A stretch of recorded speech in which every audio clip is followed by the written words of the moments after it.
What's up, gang? We have 3 bits of news. One's a really big piece of news, and the other are a couple signings. I know I'm a little late with it, and I apologize, but I wanted to get it out to you anyways.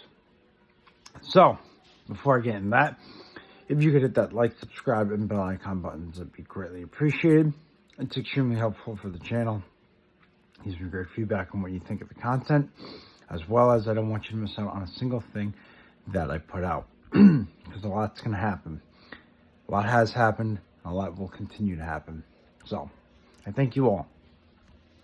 We are also on the road to 600 subscribers, so I thank you all for subscribing and showing the channel support. Let's get into it. So the Rangers made a signing a couple of days ago. They signed Michael Lorenzan, who the Yankees were interested in.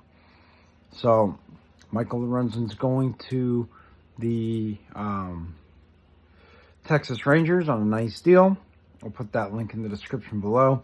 It's a good deal for him. Probably not going to retain Monty. So getting Michael Lorenzan allows him to kind of solidify that rotation a little bit more and gives him a safety net in the event that Monty does leave. So I really like the move. Move number 2.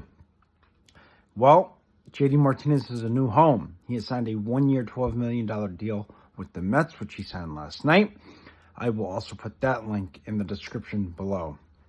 So that's another big piece of news.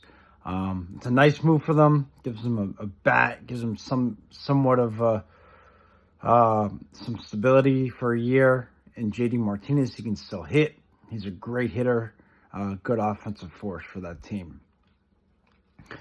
The next bit of news is that the Yankees and Montgomery have Reengage talks. Doesn't mean that they're going to sign. Doesn't mean anything is imminent. But they have Reengage talks. So we'll see where that goes. It'll be interesting to see if they do sign him. Monty is still looking for a 7-year deal. He's more than likely not getting it. If he was going to get a 7-year deal, he would have gotten it a long time ago. So Monty and the Yankees have re-engaged in talks. Now, the biggest piece of news is that Ohtani is being investigated, and that Dodgers season is starting to turn into a 3-ring circus. So apparently, Ohtani's translator was fired. There were allegations against for stealing $4.5 million from Ohtani. Well, new information came to light, and it was that there was $4.5 million actually wired to Ohtani's translator, or former translator, from Ohtani's account. So that's a big deal in itself. I think that if what is said about Ohtani is true, he should be banned from baseball. Honestly. I don't care how big of a superstar he is. I don't care how much he's getting paid. I don't care that he's a two-way player. If you're going to do that to Pete Rose and ban him for gambling, then you've got to ban Ohtani for this, if this is true. It's got to be an even playing field. And if you don't, then you better be letting Pete Rose in the Hall of Fame. Flat out, plain and simple. It's got to be a fair, equal playing field. And honestly, if this is true about Ohtani, then he needs to be banned for life as well. So